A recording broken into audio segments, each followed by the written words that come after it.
On today's episode, I'll be talking about a set at Christmas classic, the original Lethal Weapon.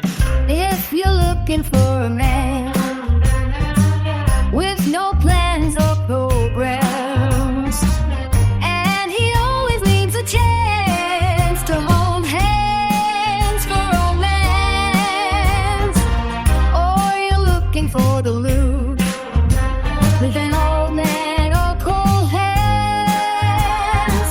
it's a creature of the night who heads for his spotlight.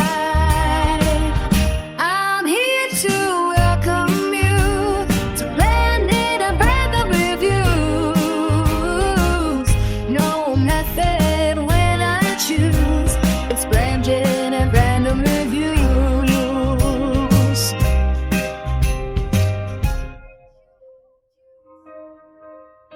All right, everyone, welcome to Brandon at Random Reviews, covering one unsystematically chosen topic at a time. If you like listening to a guy recap and review movies in weekly episodes, then look no further. To keep up with the newest content, you can find Brandon at Random Reviews on most major video and audio platforms, as well as all popular social media sites. If you enjoy this, please like and subscribe. I use listener engagement as a method to torture people to get information out of them for my criminal overlords. As I mentioned, today's movie is Lethal Weapon, released on March 6th, 1987, with a runtime of 109 minutes. This movie is rated R by the Motion Picture Association of America, budget $15 million, directed by Richard Donner, who is one of my all-time favorite directors, to be clear. He directed the original Superman. I love the original Superman. It's so well done. And unfortunately, he was supposed to direct Superman 2, but they actually fired him midway through it. Richard Donner was like a big budget kind of guy, and they didn't really like the amount of money he was spending. It wasn't that he wasn't doing a good job. He also directed Maverick, and that was based on an old TV show starring James Garner. I've never actually seen the TV show, but I really enjoy the movie. He directed The Goonies, which I didn't see until high school, so I didn't have the appreciation for it that I should have.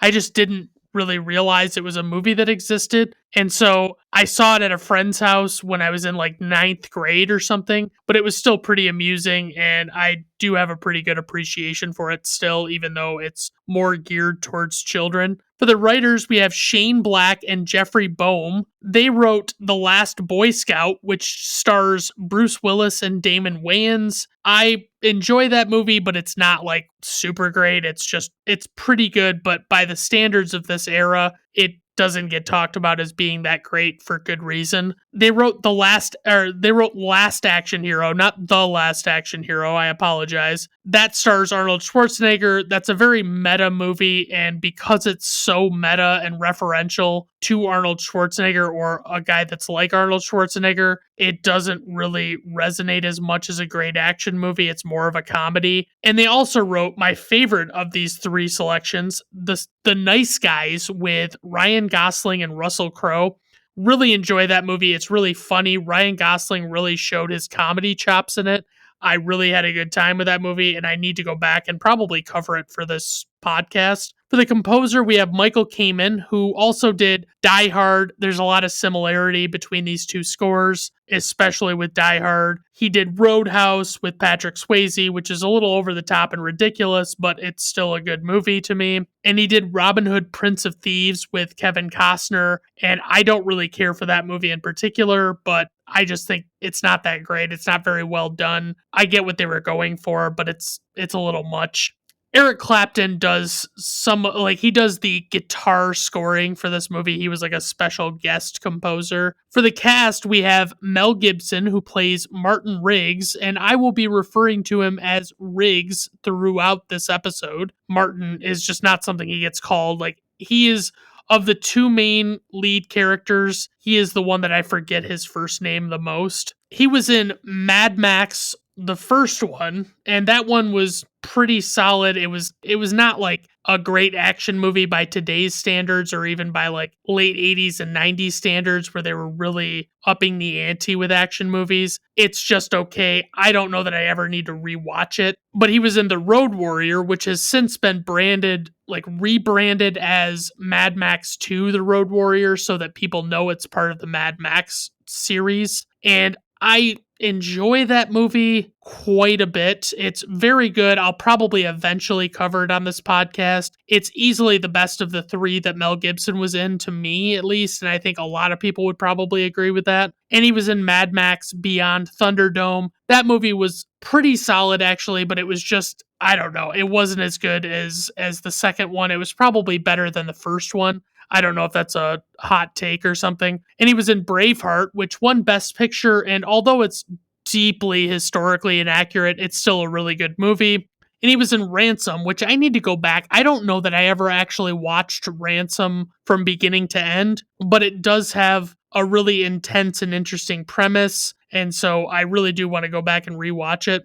Then we have Danny Glover, who plays Roger Murtaugh, and I will be referring to him as Roger for the duration of this recap. He was in The Color Purple, which I haven't actually gotten around to seeing. I have been meaning to watch it. It's just, there are so many fucking movies that I want to watch that it's just not that high up there on my list of priorities. I've never really heard people, it's not that it's not supposed to be a good movie, it's just people don't talk about it. That's my big thing with movies is it's like if people are talking about how great a movie is, I want to watch it. I barely hear people mention The Color Purple. He was in Angels in the Outfield, which I covered on a short form video episode, and that one has Joseph Gordon-Levitt in it as a little kid, and basically that one's pretty solid. It's a family flick. It's nothing amazing. It's just a really, nice family movie.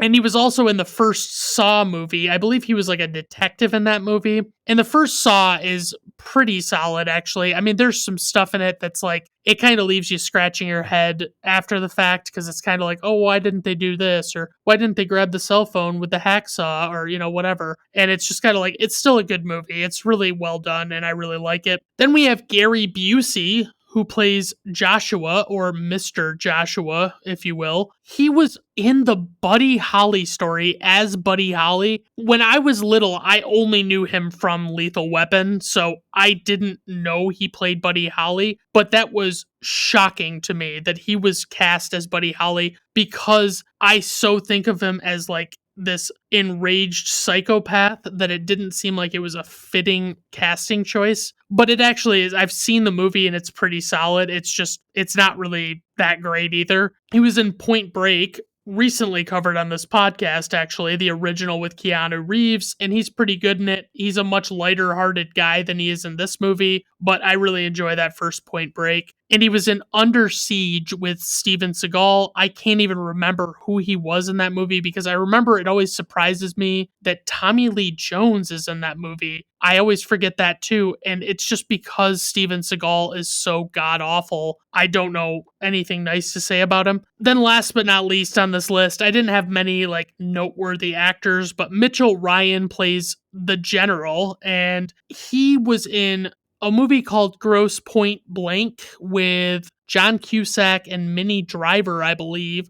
I haven't seen that in so long that I don't remember what part he plays in that movie, but I seem to remember that being a pretty entertaining movie. He was in Liar Liar. He is, I think, one of the partners or something at the law firm that Jim Carrey's character works at. And he's in it. He's kind of funny in it, but he's not what you remember about that movie. And the thing that I strangely enough remember him from, just because I'm oddly a fan of this film series, is Halloween, The Curse of Michael Myers, which is the 6th movie in the Halloween franchise. And this was the one where they really got off the rails pretty bad with the story that was going on in Halloween. This movie is most noteworthy in being technically the first big role of Paul Rudd, even though it came out after Clueless, which he really made a name for himself in. This movie was shot first, technically. So that's how I remember Mitchell Ryan, because he's like a bad guy in the movie. Even with Michael Myers being in the movie, he's still a bad guy. For casting notes, I'm just going to list a whole bunch of actors and you're just going to have to deal with it. Bruce Willis, Christopher Reeve, Michael Biehn, Pierce Brosnan, Stephen Lang, Ron Perlman, Michael Nouri, Sylvester Stallone, Patrick Swayze, Michael Douglas, Jeff Goldblum, Kurt Russell, and Christopher Lambert were all considered in some capacity for the role of Riggs. For the plot synopsis, two newly paired cops who are complete opposites must put aside their differences in order to catch a gang of drug smugglers. For the tagline, if these two guys can learn to stand each other, the bad guys don't stand a chance. That's not a great tagline, by the way. I'm not a huge fan of it, but it is what it is. Alright guys, let's just dive right into the plot of this motherfucking movie. So this movie kicks off with the song Jingle Bell Rock, and that of course makes me assume that only happy things could possibly be happening to start off this movie. I started thinking about that as I was watching this, but this is definitely not the first ironic use of cheerful music to accompany something very serious in a movie. At the very least, Halloween did it with Mr. Sandman in 1978. But anywho, it slowly makes its way toward this apartment building, I guess, and it zooms inside. It shows this attractive blonde woman laying in the bed by herself, and she seems pretty fucking smiley as she's laying there, and then she gets up to do a quick line of nose candy off a table, and all of a sudden it kind of shifts to her being serious and trying to start smiling again. She walks over to the balcony and we get some pretty serious boobage as she looks over the railing. Honestly, she seems pretty distraught now, despite all the smiling that she's doing, and she climbs up on the railing and looks down, and I'm sure she's just trying to get a better view of the land. Nothing to be worried about, of course. She's not going to do anything crazy. It gives us a shot looking upward to show just how far up she is, and it'd be honestly pretty funny if she was only like 2 stories up. Eventually, she makes the jump, and it's very effectively shot as she falls in slow motion and eventually lands on a parked car below. We see what appears to be the shadow of someone who was there and witnessed what she had done. Like, they kind of walk by looking at her laying dead on the roof of the car and walk away, and you don't really know if this person was just a witness outside. You kind of assume they had to have had something to do with it. But from what you could tell, she just kind of did this. It didn't really seem like there was somebody else that would have been involved. Then it cuts to this milk truck driving by a house, and it cuts inside where Roger Murtaugh is being surprised in the bathtub by his family, who is wishing him a happy birthday. Roger is played by Danny Glover, and he's turning 50 years old, and only fans of this franchise can relate to the confusing sight of Roger having a beard in this brief intro scene. But Murtaugh's eldest daughter, Rianne, I called him Murtaugh just now, it's Roger. I'm going to call him Roger. I'm just going to correct right now. But Roger's eldest daughter, Rianne, makes a comment about him going gray, especially in his beard, so you just know that beard isn't going to last long anyway. The scene gives us the first instance of the jarring choice to score much of the moments with Roger in this movie as he knows he's getting old with this bluesy saxophone. It's just a really weird choice, and it honestly persists throughout this whole movie and the whole film series. Like, the whole franchise, you get a little bit of the saxophone here and there, but it's only present in these more downer type moments, mostly with Roger. It cuts to a dog running across a beach, or it could have been a field of some sort. I think it's a beach though. And it goes into a house trailer RV type thing.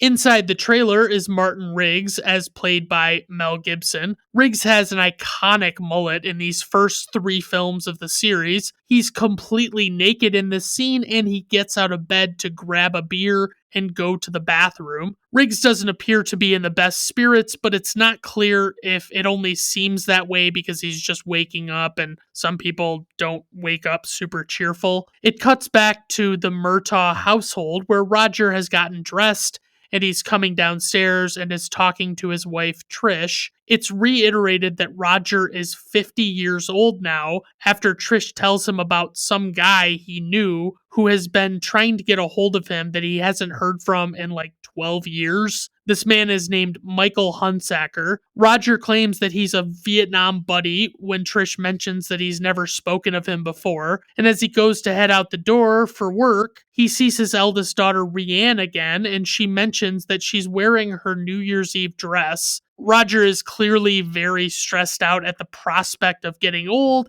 and he's also very bothered by the fact that his daughter is now as grown up as she is, especially considering this actress who is playing her, and she plays her in all 4 movies, is like 26 in this movie. Like when they were shooting this, she was 26 years old, because I was like, good God, that girl looks way too fucking old to be some teenager. I just don't buy it, and so I had to look it up. Roger drives to the scene of this crime, which turns out to be the location of the opening scene of the movie, where the woman jumped off the balcony and landed on the car. You remember what I just talked about. It's almost immediately revealed that the woman's name is Amanda Hunsaker, and Roger determines that she is the daughter of Michael Hunsaker and his wife Claire. They question a hooker named Dixie who claims to have witnessed the incident, but they don't ask her too much because she seems like she's a little worked up, and basically it was kind of like she went out on a limb and actually gave information to the cops, and she could have just not said anything, so she kind of feels like they shouldn't be bothering her like they are. Roger gets a little emotional with the man who is assisting him and providing him information about the crime scene. He tells the man to do whatever legwork he has to do to get the information he needs. Then he calls Trish to ask her for Michael's phone number and reveals to her that Michael's daughter dove out of a window. It cuts to Riggs at this Christmas tree lot examining some cocaine with 3 men who are attempting to sell it to him. So naturally it's some sort of sting operation that Riggs is involved in because we know he's a cop. We just do. This whole thing taking place at a Christmas tree lot is really critical to me justifying covering this movie instead of covering a real Christmas movie. Generally, I've been trying to cover real Christmas movies, but I like to watch movies for this podcast that I've already seen at least once before because it makes it so much easier to take notes and stuff. And basically, I've kind of run out of non-comedy or not full-on comedy Christmas movies that I can cover that I haven't already covered. So it is what it is. After Riggs tells them he wants to buy all of what they have, they tell him it will cost $100, and they add that they'll throw in the best tree they've got for free because Riggs asks about it. And Riggs unseriously begins counting out $100 in cash until they cut him off and stop him and tell him that they mean $100,000 when they said 100. Riggs clarifies that he thinks that, well, he doesn't have enough money, he says, and then he thinks that maybe he could just take everything off their hands for free because he's a cop, and he puts his badge on the table for them to see. They tell him that his badge is fake, and they suggest that he's crazy. And there's like this whole big thing Riggs has with being accused of being crazy and wanting to like show people how crazy he is, which is fair because honestly, I don't know anyone on earth who would go into a $100,000 drug deal and then pretend to be a cop if they really weren't. So in their minds, he would have to be crazy. Riggs assures them that it's a real badge and that he's a real cop and that they can get fucked if they believe otherwise. And all hell breaks loose as the dealers try and get away. Eventually, in the pandemonium, Riggs is held at gunpoint by one of the bad guys and uses him as leverage to try and get out of the situation. But by the way, this is probably never a good call. It never seems to work out for anybody who does it that doesn't just want to die. But Riggs starts telling all the other officers to just shoot the guy anyway, and then Riggs starts to tell the bad guy holding him to shoot him. He starts angrily demanding that the bad guy just shoot him, and then he flies off the handle and basically calls the bad guy's bluff as he breaks out of the hold the guy has on him, and he headbutts him. But even once Riggs gets the upper hand with the bad guy, it's like he doesn't want to let the guy go and still wants to fuck him up. But one of the officers finally breaks it up and tells Riggs that it's not worth it. And it's pretty clear that Riggs has some issues, and they desperately want to establish early on that he is a bit of a loose cannon at the very least. So it cuts to him at home again, drinking and watching TV, and his eyes are welling up as he looks at his wedding photos. It's pretty clear he was once married, but his wife is seemingly not with him, and at this point, it's not clear what happened to her. What is clear is that Riggs is super sad about it all of the time, and it probably is what's feeding into his psychotic behavior. Riggs empties this pistol, like his, police issued pistol, while he's sitting on the couch and pulls out a single bullet and then loads it in the chamber before turning the gun and pointing it at his forehead. And then, as he is clearly getting emotional, he moves the gun to his mouth and gets very upset before finally giving in and just stopping himself. He says, "I miss you, Victoria Lynn," and even though it's not cut and dry that this is true yet, it seems pretty obvious that his wife actually passed away. She didn't just leave him or something. It cuts to police headquarters where this Captain Murphy is talking to a police psychologist, and the psychologist doesn't actually have a name based on the credits of this movie, but based on her appearances in later movies, I can tell you her name is Dr. Stephanie Woods. Captain Murphy is suggesting that Riggs's assertions about his mental health is something he suspects is a fraudulent attempt to get money somehow. Apparently, there is something referred to as a psycho pension that officers with exceptional mental health issues can be eligible for. But Dr. Woods reminds him that Riggs's wife of 11 years was very recently killed in a car accident, so there's that little bit of exposition for you to fill in those blanks. You weren't entirely sure, even though you were pretty sure, and now you know. The captain asserts that Riggs is tough and doesn't need help, but Dr. Woods says that it is dangerous to keep Riggs in the field because he could be psychotic. And that's just a nice glimpse into the way mental health was viewed and portrayed in the past, because psychotic is not a word that you hear much anymore as a clinical term, and I don't know how much it ever actually had clinical definition for people, but basically, I don't think you hear it. I think that there is still what is considered antipsychotic medication. I just don't hear the word very much. So the real takeaway from the doctor's assessment is that Riggs is a danger to himself and others, and that's why she doesn't think that it's safe to keep him in the field.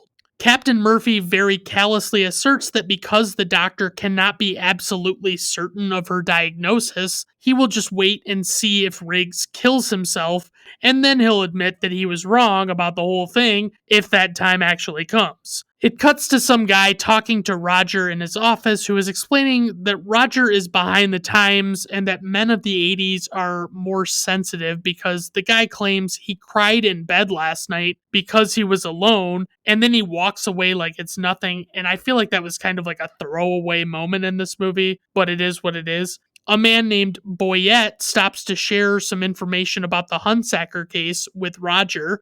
And wait a minute, Boyette is played by actor Grand L. Bush, wild name by the way, who also eventually played one of the two Agent Johnsons from the FBI in the 1988 film Die Hard, which was previously covered on this podcast in my first season during the Christmas era, whatever I want to call that. The month of December is when I covered it. He played the Black Agent Johnson, by the way.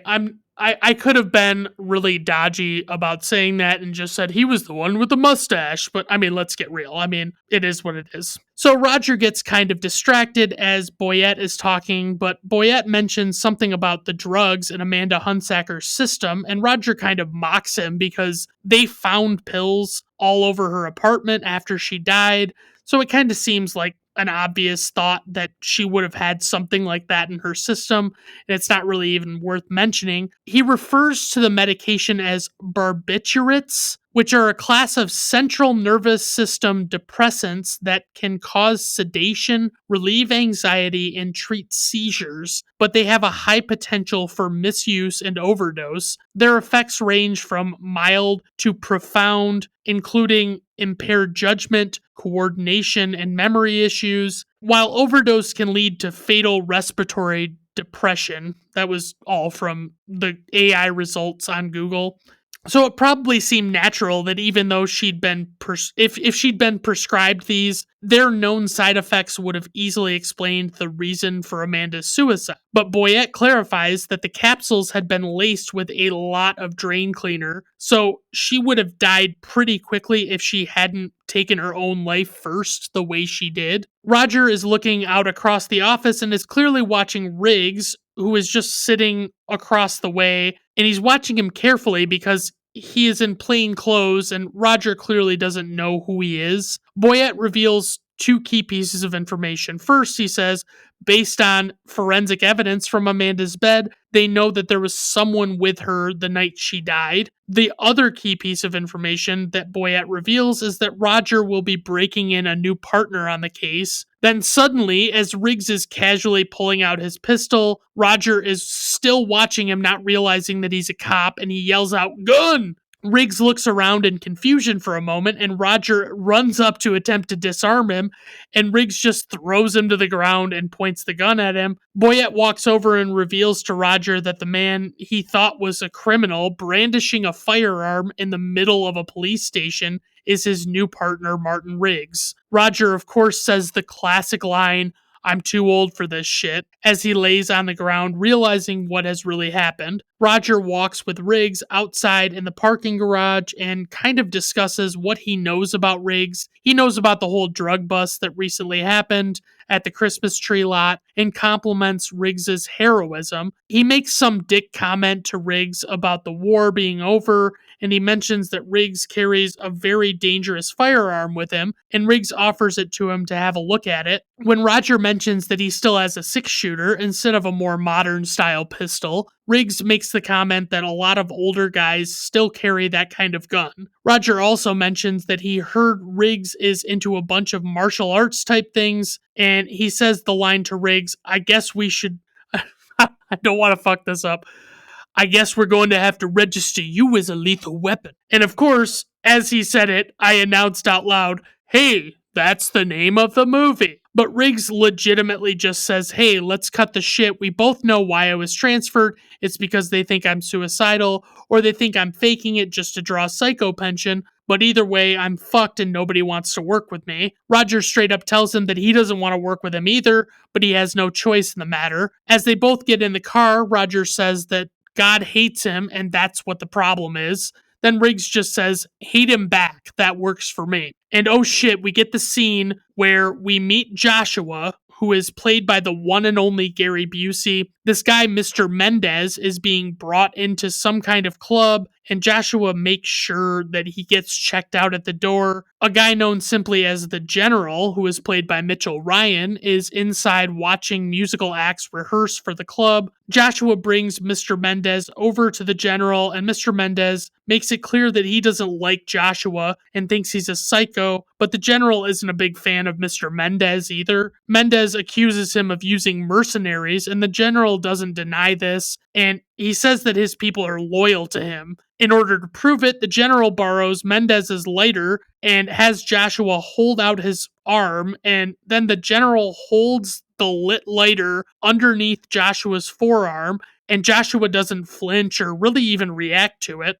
And it's so strange because when I was young, I thought that this was an indication of what a great actor Gary Busey must be, that he was able to pull off seeming like such a lunatic in this. Little did I know how much more legitimately insane the real life Gary Busey actually was, and he has only gotten more ridiculous with time. So the General tells Mr. Mendez what he has to do to carry out the deal to buy some of the General's heroin, and how we'll have to deal with Mr. Joshua if he tries any tricks. And it's important to know that Mr. Mendez has absolutely nothing else to do with this movie's plot and was just used as a device to introduce our villains and what they're all about, basically, just how they operate. It cuts to Roger telling Mike Hunsaker about how Amanda was actually poisoned and that she would still be dead even if she if she hadn't jumped out of that window. And they keep saying that, even though that's not really what happened, and they should realistically have no reason to believe that she didn't jump off of that balcony instead of through a window, but whatever. Mike explains to Roger that he originally reached out to him to try and get Amanda out of the stuff that she was getting into because he had heard that Roger was now working in the area as a police officer. He explains that she had not only gotten involved with the wrong people and had started doing drugs, but she was also starting to get into porn. Mike tells Roger that Roger owes him, and Roger says that he does remember that he owes him. Mike makes it clear that he really wants Roger to just kill the people who caused the death of his daughter, as he is very emotional about it, obviously. But Roger, of course, makes it clear that he is a police officer and he can't just straight up kill people.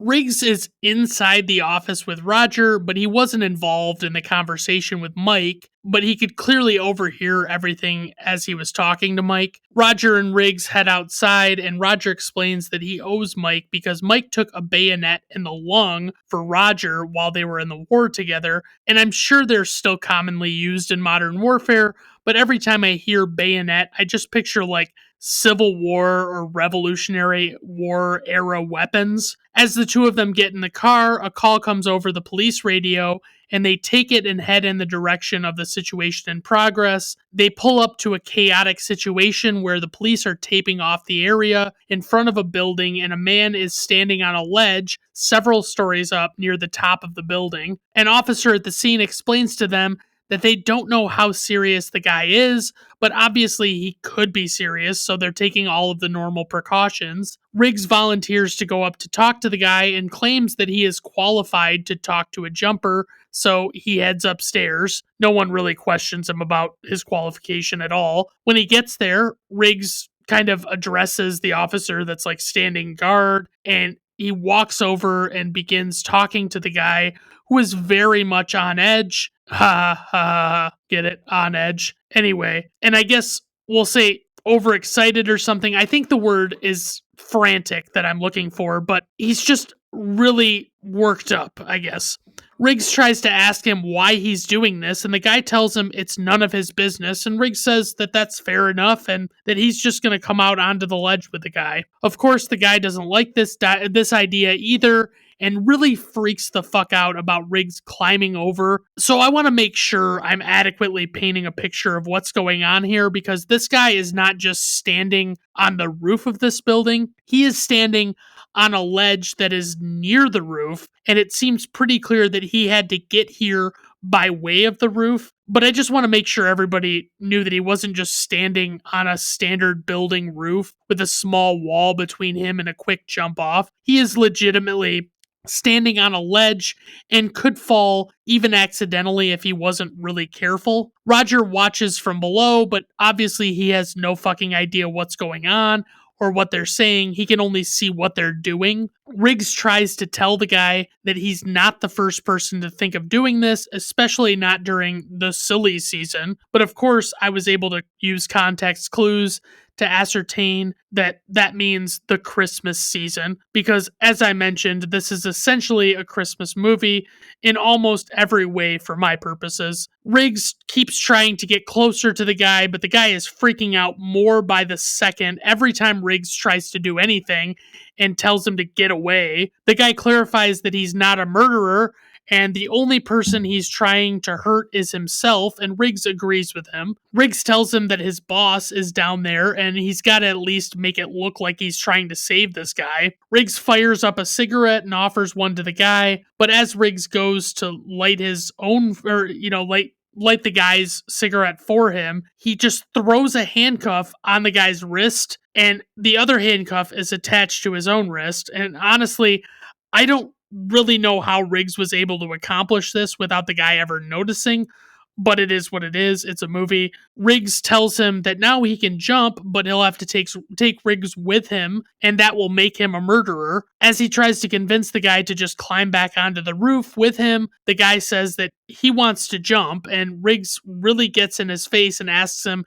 if he actually wants to jump. Then Riggs basically just makes the decision for them, and the two of them have to jump off together and onto a giant air bladder thing on the ground that the police obviously had been setting up. The two of them land safely, and Riggs is simply delighted and laughing at the experience and suggests that they should go do it again. But Roger walks up and he is not amused, and he is legitimately pissed the fuck off at Riggs for handling the situation that way. Roger insists on having Riggs come with him over into a private area, and he asks Riggs if he really wants to kill himself. Riggs explains honestly that sometimes he does think about, as he puts it, eating a bullet. He even shows Roger the hollow point bullet that he keeps on him just so he knows it'll do the job if he decides to go through with it.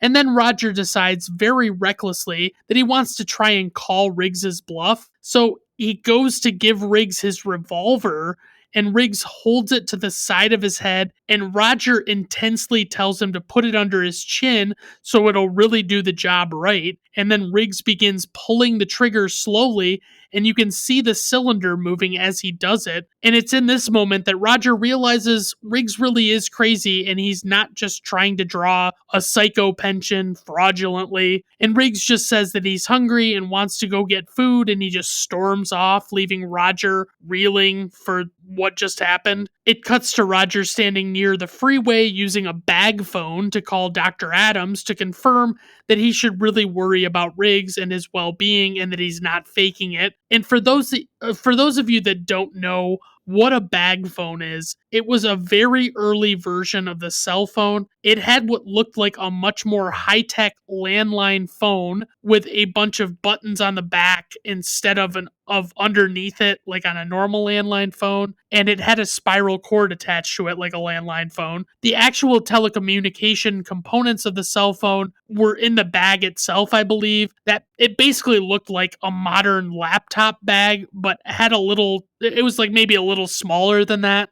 But their designs varied between models and eras. Most of them had like a spot to like hang up the phone and stuff.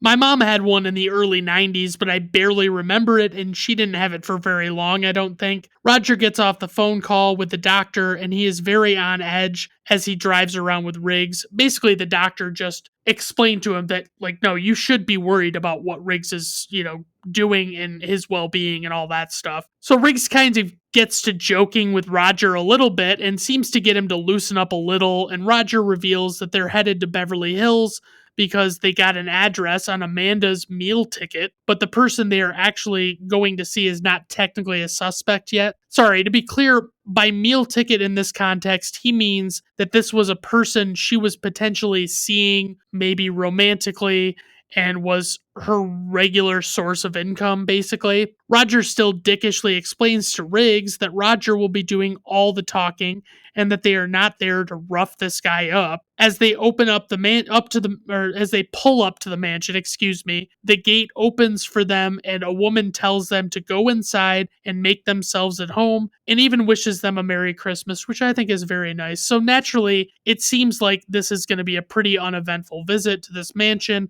and there's probably nothing to worry about at all. And as the two of them get out of the car, they have their guard up as they walk toward the house. They're kind of talking about what a really nice place it is. Suddenly, they see a couple of women inside handling powdered drugs, and when the two of them notice Riggs and Roger, they quickly rush off and run away, basically. Then, out of nowhere, shots start getting fired at the two officers unexpectedly, and one of their return shots hits the gunman in the leg on the other side of a swimming pool and incapacitates him. And it's just this one gunman. Roger tells Riggs to go find the girls as he goes to confront the gunman. After Riggs handcuffs the girls to a tree, he walks up to the gunman, and Roger lectures him about how he only just shot the guy in the leg, and he didn't have to, he knew he didn't have to kill him, and that's what he did. He just shot him in the leg. But as Riggs goes to read the guy his rights and put cuffs on him, the guy pulls another gun out, and Riggs has to shoot him dead after a struggle anyway. This dude, after being shot, falls into the pool that has a plastic cover on it like I've never seen in my life before. So if you've ever had a pool or have known anyone who has a pool, you might know that there are different types of covers to put on a pool for certain reasons. If you live in a wintry area, there's a much larger cover that you're supposed to put over the pool for the extreme cold. And in my experience, these covers are usually solid in color and are not transparent or even translucent. But there are also solar covers to be used during the summer months that are supposed to aid in heating the pool. So, like, it uses sunlight to heat the pool water up. These ones are also darker in color to draw the sunlight and have a bubble wrap style texture to them. And those might only be used in the colder areas as well because the temperature fluctuates so much throughout the year and you have to do so much to heat up the water. But the cover that this guy falls into in this pool is completely clear, with the exception of these thick yellow outlines in the multiple sections of the cover.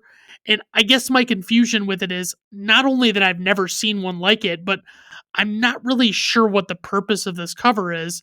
I'm kind of wondering if it prevents things like leaves and maybe dirt from being able to get into the pool as easily and make it like things that would make it dirty when it's not being used. But the strange things about these covers is that I was always told as a kid that they were really dangerous if you were to fall into the pool while the covers were on them. So it was like the impression I got was that if you fell into them, it was some kind of death trap that would envelop you and make it really difficult to escape. And you wonder if it is like so many things that are, as a child, like that are either urban myths perpetuated by misconception of some incident known about by the public, or if it's a result of parents lying to their children to strike fear into their hearts to keep them away from certain things. But anyway, Riggs and Roger needlessly jump into this pool like they're going to save this guy that Riggs clearly just shot and killed, but I guess they have to confirm the kill or something. Later on, it's dark, and they're still, for some reason, at this crime scene, at this mansion, and Riggs is legitimately just inside watching TV. Roger comes in and apologizes to him for some of the dickish comments he made earlier because Riggs legitimately saved his life when the guy pulled the gun on them. But instead of Riggs honorably accepting the apology and being nice about it, he jokingly tells Roger that he bet that hurt to say. Then, for some reason, Roger takes Riggs home with him, and he is greeted outside by his three youngest children. And honestly, I didn't think about it at the beginning, which I won't even get into how weird it was that they like surprised him for his birthday in the bathtub when they could have just like brought him a cake or, like had a cake sitting on the table downstairs and been waiting for him. But anyway, it's like maybe it's because Danny Glover was so much younger than the 50-year-old Roger Murtaugh he was playing at the time. But I can't make any sense of why he has so many young kids that are seemingly under 10 years old if he's 50. And I can't really remember if he explains it later or not. And I'm not trying to be judgy about this at all. I just find it a little peculiar because most people who are at that age are usually only portrayed in movies and TV as having teenagers or older kids in general. So he takes Riggs in to meet his family, and when Rianne comes downstairs, she sees Riggs for the first time and is just enamored with him. Like, she gawks at him unabashedly at the dinner table, and there's this legitimately funny bit that the other kids do where one of them beatboxes and the other kind of raps about how Rianne's in love with Riggs. Roger and Riggs go out and are messing around with the motor on Roger's boat, like trying to fix it or something. Riggs seems to think that Roger's theories on the case that are working are way too straightforward and obvious. Eventually, Rianne comes out to ask Roger if she can go out with a boy, but he says no because she's grounded for smoking weed in the house. As Riggs goes to leave for the night, he asks Roger if he'll ever trust him, and Roger says if he can go the whole next day without killing anybody, including the two of them, he'll trust him. Riggs explains that killing is the only thing he's ever been good at, and that when he was 19, he killed a guy in Laos with a rifle shot in high wind from 1,000 yards out. And I don't really have a lot of experience in sniper rifle shooting, and by that I mean I have zero experience, but from what I've gathered, that would be an incredibly difficult shot. And to be fair, Riggs does say that only 8 to 10 guys in the world could probably have pulled it off. As one last question, Roger asks Riggs if he really likes Trisha's cooking, and Riggs hesitates for a second and just says no. Roger comes back inside and finds a couple of packages for him lying on the counter, and the first is just this gag gift about him turning 50, and it's like toy handcuffs or something. And the second one is evidence for Amanda's case, and it contains a yearbook and a VHS tape with footage from one of her adult movies. Thinking about what happened to her really seems to upset Roger, maybe because Amanda was not too much older than Rianne. Riggs wakes Roger up the next morning with a cup of coffee and asks him about what the name of the hooker was that said she witnessed the death of Amanda. Roger says it was Dixie, and then it cuts to the two of them at the shooting range. They discuss some theories about Dixie and how even though they originally thought it was a man that was with Amanda the night she died, it could have been Dixie. They suggest that maybe she was up there with Amanda and potentially either witnessed her jump or even pushed her off. And it's also likely that she was paid to drug Amanda with the drain cleaner. And then they think she went down after she realized what a big deal it was and found the nearest officer and claimed she witnessed what had happened to make her seem innocent, or at least more innocent than she actually was. They're firing a bunch of shots, and when Roger looks at his target, he brags pretty openly to Riggs about how good his accuracy is for an old man. But when Riggs shows him his target, the shots are more tightly grouped and they're accurate. They're basically just clustered in the head and chest areas. Roger decides he's going to show Riggs what he can do, and he puts up a new target, and these are just paper targets hanging from a clip, and he backs it up about 20 feet away, maybe, and fires a single shot in the center of the paper target's head, and is very braggy about it when he shows Riggs. Then Riggs takes the same target and clips it on and backs it up way farther, like maybe 100 feet back, and fires multiple shots. And then when he brings the target back, you can see he's showing it to Roger, and he makes he made a smiley face with the gunshots on the target's head. He just jokingly says, "Have a nice day," and Roger stands there in disbelief as he sees how incredible Riggs's accuracy is. The two of them ride to a house where a bunch of kids are drawing on the sidewalk across the street, and the kids all immediately recognize that the two of them are cops and ask if they're going to bust Dixie. They dismissively say no, and that they're just going to get a cup of coffee with her. As the two of them walk up onto the lawn of the house where Dixie is supposed to be, the house suddenly explodes and the two of them fall over on the grass. This seemingly makes them realize that what they thought was a pretty flimsy theory might have actually held more water than they originally expected. The two of them go back across the street to make sure the kids who are playing outside are okay, and the kids are just amped about the cool explosion, and they're virtually unharmed from what you can tell. But one of them asks if they think Dixie was inside the house when it blew up, and Roger and Riggs exchange glances, and it cuts to a body being carried out in a bag from the destroyed house. Riggs discusses that the stuff that was used to rig the explosion is incredibly sophisticated, like there's a mercury switch and all this stuff that he says it's very professional stuff that he hasn't seen since the war. A plainclothes officer comes by and tells them that one of the kids who was outside playing said that they had seen someone come by and check the gas meter that day, and the gas company said it wasn't due to be checked for another month. They recognize that these kids are pretty young and they might not be the most reliable eyewitnesses, but they decide to ask the kids some questions. Even though it was only one of the kids who witnessed anything, all four kids are sitting there as Roger tries to question him, and of course they tell the witness kid not to tell them anything or he'll get locked up and he won't be able to see his mom and all this stuff. Eventually, Roger is able to determine that the witness is named Alfred and he is 6 years old. But because the other kids are being so disruptive, Roger suggests getting them some ice cream so he can talk to Alfred alone. Alfred is wearing a pretty cool pair of cardboard 3D glasses that he has, like he put a strap on them so that they'll stay on his face. Roger asks Alfred to picture the man he saw, and they're able to determine that it was a white man with blonde hair who was tall. But the key piece of information that they get is that the man had a tattoo that matches the one on Riggs's arm. Riggs pulls Roger aside, and explains to him that it is a special forces tattoo. Like it's kind of like, it looks like a heart that has like a dagger going through it. Roger grows very concerned about the nature of this criminal organization that they're dealing with, given the lengths that they are willing to go to and the caliber of people that they are basically hiring to do stuff. It cuts to after Amanda's funeral, and Roger is questioning her father, Mike. He believes that the real reason Amanda was killed was not something she was involved in, but rather something Mike was involved in, and that they intended to get at him through her. And he also assumes that the real reason Mike had tried to contact him beforehand was to blow the whistle on what was happening and basically all of this crazy stuff that's going on. But Roger is much more tense with Mike than he was previously.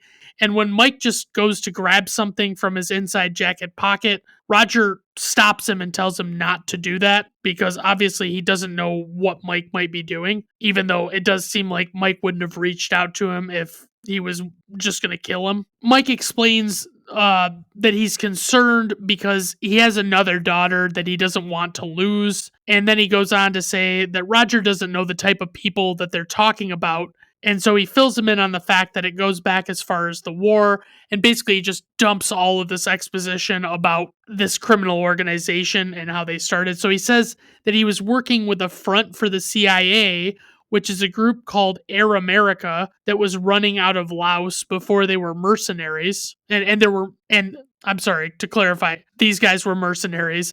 Basically, something happened with a group Mike was in called Shadow Company with the enemy bringing in drugs, and they ended up doing a lot to cover their tracks, and they killed a bunch of people to cover it up. But Mike says that they formed a plan, and years later, Shadow Company reconvened in the US, presumably. They basically used a list that they had of drug sources that was still like what they had from the war, and it was all of these sources that were in Asia, and they wanted to basically have them start bringing drugs into America, bringing heroin in specifically. Mike explains that they killed Amanda instead of him because they need him to use the bank he works for as a front to launder the money for their drug operations. Suddenly, Roger tells Mike that he intends to bring down the whole organization, but Mike tells him it's too big and too dangerous. Suddenly, as they look out the window of the room that they're in, a helicopter appears from out of view with Joshua aiming a gun in their direction, and Riggs is still outside. Joshua was the bad guy that had the lighter under his arm and didn't flinch. Joshua fires a couple of shots and kills Mike, but Roger is able to take cover before he gets shot. Riggs then attempts to shoot down the helicopter with his pistol as it's already flying away, and he's unsuccessful. I don't think he held out much hope there. As Joshua flees, he explains over the radio to the general that he killed Mike, but there is another problem because Mike was with the police and they likely know what he knows now. The general is annoyed that Joshua was unable to kill the police at the same time and suggests upping the ante. A little aside here, I don't have this in my notes, but basically, like, why didn't they just kill Mike to begin with? Like, I guess he explains that they needed him for his laundering, but it's like, if they were just going to ultimately have to kill him anyway, I don't understand why they would be willing to do that now, and they haven't been, like, trying to kidnap him or something, like why would they kill him? So it cuts to Riggs questioning a prostitute about Dixie on the street, and suddenly Joshua comes by in a red car, and Riggs hides the prostitute behind him as Joshua fires a shot. This causes Riggs to fly through the window nearby, and the glass shatters. Roger comes up to check on Riggs from nearby because he was kind of like watching him talking to the prostitutes.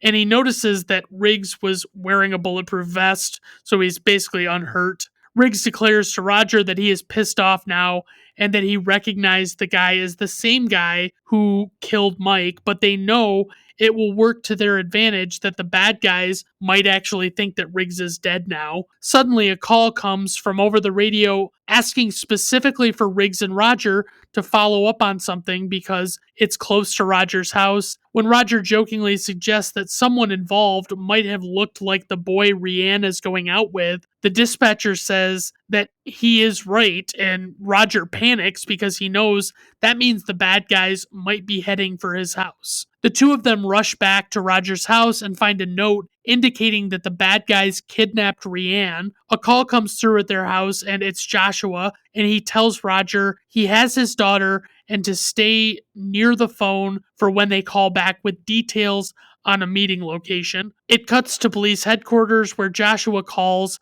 and poses as a reporter for a newspaper, asking about the officer involved in a shooting that had occurred recently. And the police official deliberately tells him that Martin Riggs was shot and killed. And this gives Joshua and the general a false sense of security that they don't really have to worry about Riggs anymore. Riggs is giving Roger a pep talk about how they'll have to get down and dirty on this and not be afraid to kill people. Roger asks him if he really is crazy or if he's as good as he says he is, and he explains that Roger will have to trust him. Suddenly, the phone rings and the voice on the other end says that they don't want Roger's daughter. They just want to know what Mike told him, and they tell him where to meet them, which is in the middle of the desert. It shows Roger driving out into the desert and making a quick stop to drop off Riggs, who runs off with a rifle. This is so, like, basically the whole plan is that Riggs will park himself nearby, hidden from view, out of sight, and try and snipe the bad guys from a distance while Roger meets with them because they're not suspecting this. But also, like, Roger has no idea which direction the bad guys might be coming from. And so it's really risky to have Riggs do this because basically, if the bad guys come through the same way that Riggs is hiding, then they could just find him and shoot him. But it is what it is. Roger walks up with his hands in his pockets and they show him Rianne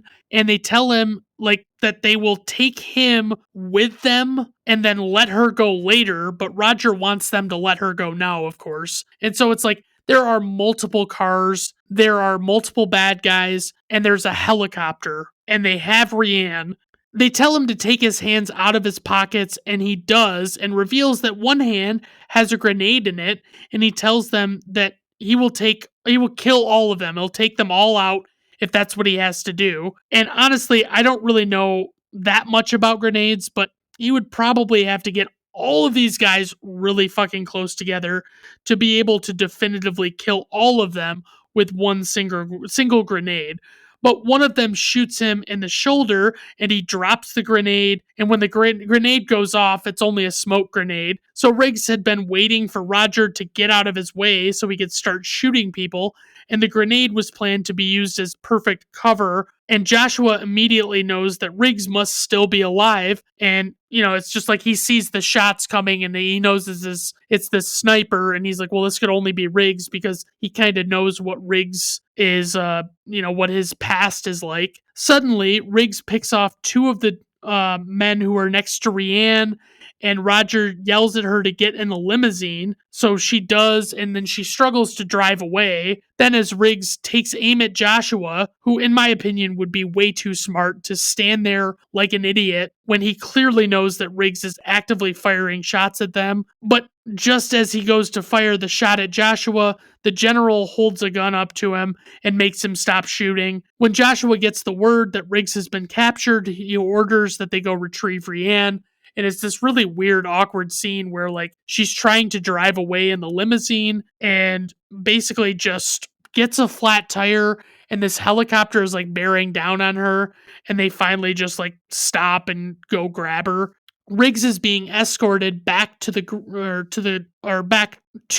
of people by the general, and he identifies him as being a man named Peter McAllister, and Riggs confidently asserts that he will stop him. It cuts to Riggs with his hands tied above his head with water showering down on him, and an Asian man named Endo with a car battery on a dolly approaching him. Joshua explains to him that since they have Roger, they don't really need Riggs, and that his concern is that Mike might have told him something, and he doesn't want their new shipment to come in and have it be met with like 50 cops waiting for it. And the whole hangup I have with this entire thing is that the bad guys keep acting like they just want to know what Mike told them. But in reality, they could never be certain that they had all of the information they needed, even if there was a lot of it to be had. So it's like, yeah, there's always a possibility that Roger and Riggs got information from Mike and then they shared that with the police. But I don't really see what the police think their end game is with, or, like what they think with the end game is with torturing these guys. It's not like they can ever really let them go. But when Riggs tells him that Joshua killed Mike before he was able to divulge any valuable information, Joshua doesn't believe him anyway. So Joshua explains to him that if Riggs will simply tell him everything he knows, that he will make his death quick, but Riggs holds firm that he has shared all the information he has. Joshua explains to Riggs that Endo does electric shock treatment, and he basically is using the sponges that are like hooked up to jumper cables to shock and torture Riggs repeatedly as the water's running over him. So it's like exceedingly painful. Being shocked repeatedly enrages Riggs, of course, and he declares that he will kill both Joshua and Endo. Then it cuts to Roger tied to a chair and being punched repeatedly in a more classic torture style. But then they begin rubbing white powder into his shoulder. Like he has a gunshot wound on his shoulder from when he was holding that grenade, which causes him to cry out in pain. I don't even know. I tried to look up what this powder is, and I gather that it's something that was in medical kits that were given to soldiers. It's just this powder for sterilizing the wound, but I'm not sure if that's what it's supposed to be or not. The general is unsatisfied and does not believe that Roger has divulged any valuable information that he has, so he brings out Rianne to aid in his persuasion. It cuts back to Riggs, and Endo is explaining to Joshua that no one could take as much torture as Riggs has and not give up any information if they had it, which it's like, I mean, yeah, they could. So Joshua leaves Endo to continue with the torturing and presumably eventually just kill Riggs, but Joshua doesn't give a shit about it anymore. So as soon as Joshua leaves, Endo goes to resume torturing Riggs, but Riggs suddenly pulls himself up by his restraints and starts fucking strangling Endo with his legs, and then he kills Endo. It cuts back to Roger tied to the chair, and the general is threatening to do something to Rianne, but Riggs busts into the room with Endo's body on his shoulders for some reason, and he throws the body at one of the bad guys. The general flees, and Riggs takes out a few of his underlings and frees Roger and Rianne, and they make their way out into the main club. Apparently, throughout this whole torture sequence, they were just in a back room area of the club, which is shocking. I would just love it if a patron of the club wandered back there while it was happening, just looking for a bathroom or something. Joshua begins firing at them repeatedly in this club and eventually makes his way out onto the street, and he steals someone's car and flees. I do feel compelled to mention that the movie does not do a very good job establishing where the general went in this moment, like during this sequence. I rewound it and watched it multiple times and could not figure out where the general went between threatening to do something to Rianne and when Riggs broke into the room. You don't really see that at all. I don't know if it got left on the editing room floor and forgotten or what. Roger gives Rianne to a police officer as Riggs follows Joshua on foot, but he knows he's heading for the freeway and is taking some kind of shortcut. Eventually, as Joshua takes an on-ramp, Riggs has taken a shortcut and catches up and fires at him and causes the car to catch fire. And then Joshua bails out before it explodes, and he runs away on foot. He and Riggs exchange shots on a crowded road, but Joshua manages to steal another car and just get away. Then magically, the general is getting into a car in a garage with his driver after grabbing a gun and some grenades, and it almost seems like he just vanished for a conveniently long enough period of time to just reappear again without any explanation. They drive down an alleyway where Roger is standing and waiting, and Roger fires a single shot that takes out the driver, and the vehicle crashes and catches fire. And it's shown that the general survived the crash but was trapped and trying to reach his grenades, but the fire ignites them and kills him in the ensuing explosion. Riggs returns to find Roger, and initially their intent is to go to a hospital for Roger's gunshot wound, but Riggs reveals Joshua got away, and Roger knows he might be going back to his house to potentially harm his family. And it cuts to Joshua killing the officers that are like patrolling outside Roger's house. And it causes their car, because they've got the car in gear, the car runs into a fire hydrant and water begins spraying up in the air. As Joshua makes his way inside, he finds a note on the Christmas tree indicating that Roger and Riggs beat him there. There is a principle in storytelling, especially as it relates to movies, that is called Deus ex machina. The concept of this is not to describe plot holes, but rather like plot conveniences or things that just seem to happen in a story that really work out well, but don't actually make a lot of sense upon further examination. The fact that Joshua got as far away as he did and managed to escape from Riggs in a car when they were on the freeway is just wild. And then Riggs somehow had time to come all the way back to where he ran from initially to meet Roger. That was a pretty fucking hefty distance to go. And we're to believe that somehow they managed to arrive at Roger's home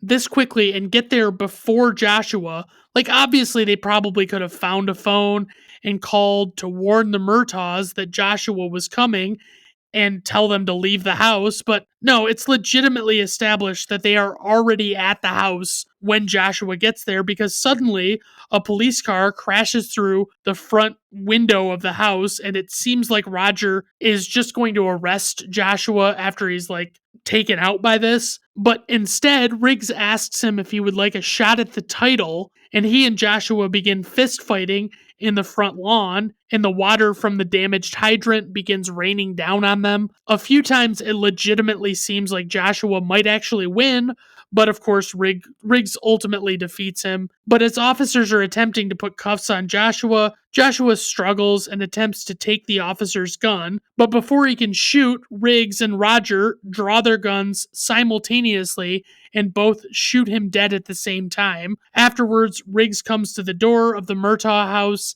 and Rhiann answers the door. He pulls out the hollow tip bullet that he has, and it's wrapped in a bow, and he tells her to give it to her dad because he won't be needing it anymore, and says her dad will understand. And as he goes to leave, Roger stops him and offers for him to have dinner with their family, and Riggs confirms that he's not really crazy and that Roger says he knows that. Riggs is relieved and he calls his dog inside to join them as well. And so basically it's like he gave him the bullet that he had been intending to use to kill himself as like a gift of like, hey, thanks for everything you did. And then we roll credits. All right, on to trivia. Jackie Swanson performed the high fall on her own from the beginning of the movie, trained by legendary stuntman Dar Robinson. Also, the stunt was done using an airbag covered with a life-sized painting of the driveway and cars, which, like a foreground miniature, visually blends into the real scene. Thus, the editor is able to hold the shot until just as she makes contact with the airbag to create greater realism. Dar Robinson, the stuntman, was killed in a motorcycle accident shortly after principal photography finished for the movie. Director Richard Donner dedicated the film to him. Mel Gibson turned down starring roles in The Fly from 1986 and The Untouchables from 1987 in order to do this movie. Jeff Goldblum ended up starring in The Fly. Kevin Costner ended up starring in The Untouchables. Casting director Marion Doherty first suggested teaming Mel Gibson with Danny Glover. She arranged for Gibson to fly in from his home in Sydney while Glover was flown in from Chicago, where he was appearing in a play to read through the script. On an True Hollywood Story from 1996, Gary Busey says he was hired to play Joshua because they were looking for someone big and menacing enough to be a believable foe for Mel Gibson. Busey also credits the film for reviving his then failing movie career, which is totally fair. Like, he wasn't in jack shit for a very long time before this movie came along.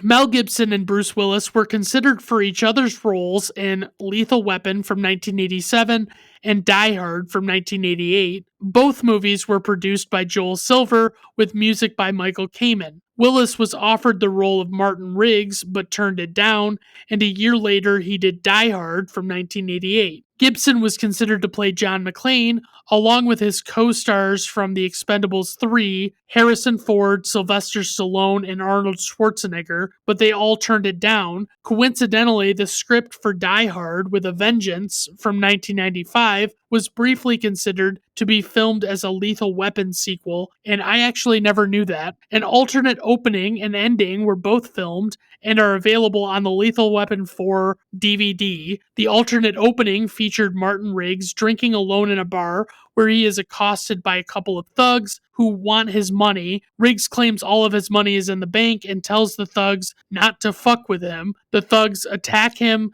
but Riggs easily subdues them.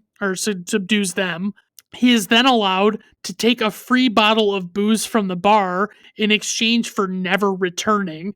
Richard Donner felt the movie should open with a brighter look at Riggs and film the scene with Riggs awakening in his trailer to replace it. The alternate ending featured Riggs and Murtaugh saying goodbye to one another. Murtaugh tells Riggs that he's thinking about retiring, but Riggs tells him not to. From the early pre-production stages, Richard Donner wanted the final fight sequence to be unique, yet also to make a strong statement about the characters involved. Coincidentally, assistant director Willie Simmons had an avid interest in unusual forms of martial arts, and he invited several practitioners to the set to demonstrate for Donner. The result was the hiring of 3 technical advisors, each a master of a particular martial arts style. Cedric Adams was the first expert brought in. Donner said Adams thought the best possible way to show just how lethal Riggs really is to show his mastery of a form of martial arts never before seen on screen. Adams taught the actors the movements of capoeira, I guess is how that's Capoeira. Okay. Second technical advisor, Dennis Newsom, brought Jailhouse Rock to the fight sequence. Okay. The third technical advisor was Rorian Gracie, who specialized in Brazilian Jiu-Jitsu. The filming was spread over 4 complete nights, shooting from dusk till dawn, resulting in an edited sequence that would last several minutes on screen. In the scene where Riggs is contemplating suicide, there is an actual bullet blank in the chamber, which Mel Gibson was pointing at his head, thinking that it would allow for a greater sense of portraying the scene realistically and dramatically. While bullet blanks don't actually fire live rounds, the ejection of air and debris from the gun barrel can and have fatally injured people at very close range. The 2 leads were signed by early spring of 1986. Mel Gibson and Danny Glover then flew home to pack and returned to Los Angeles so they could begin an intensive 2 months of physical training and preparation. The rifle Riggs uses in the desert is a $10,000 Heckler & Koch PSG-1 marksman's rifle made in then West Germany. At the time, it was one of only 2 specimens in civilian hands in the United States. Producers wanted cutting-edge firearms in the movie, and the PSG-1 was borrowed from Bumblebee Wholesale, a famous gun store in Los Angeles. The rifle normally comes with its own unique tripod rest, but it was not yet shipped with the gun, so prop masters welded the Harris bipod on. The production had to pay for the full value of the rifle. They don't say if it's because they had to weld on a stand. I assume so. I guess that's what we're ascertaining. Danny Glover's character, Sergeant Roger Murtaugh, is 50 years old in the movie, but Glover was only 40 years old in 1986 when this film was being shot. I don't do this very often. I'm going to try and start doing it more because I actually tried sorting IMDb trivia. So for IMDb nuggets, for those who are not familiar, because I haven't done one in a long time, these are weird trivia items from IMDb that are frequently labeled as not being helpful or not being interesting or whatever. And they're basically just these random fucking items that probably aren't even based in fact. Usually they're like based in opinion, but this is the one I found for this. During the Mexican standoff scene, which I don't know that it's considered a Mexican standoff, it's just a standoff, where Riggs was covering Roger with a sniper rifle. Given the wind speed and dust in the air and the movement of the henchmen, it would be impossible for Riggs to make such clean, accurate shots at those speeds. Okay, like, do you know exactly what the wind speed was? You don't even know, based on the movie, what Riggs's distance was. If Riggs was only like 100 yards out, I imagine that's probably not that daring. But as I said, I'm not an expert, okay? So on to info and ratings. Opening weekend, 6.8 million. Worldwide gross, 120.2 million.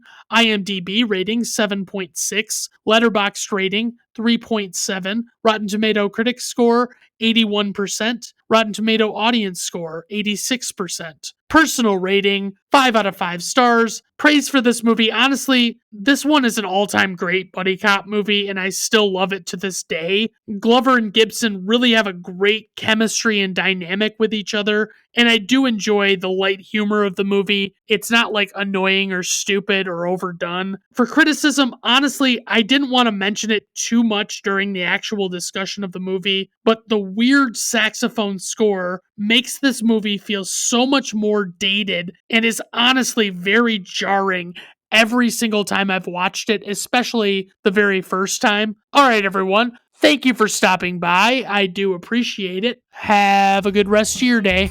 Bye now. I'm here to welcome you to Brandon and Random Reviews. No method when I choose. It's Brandon and Random Reviews. What you hoped you would see. He's half blind with hats tied, with all the dates of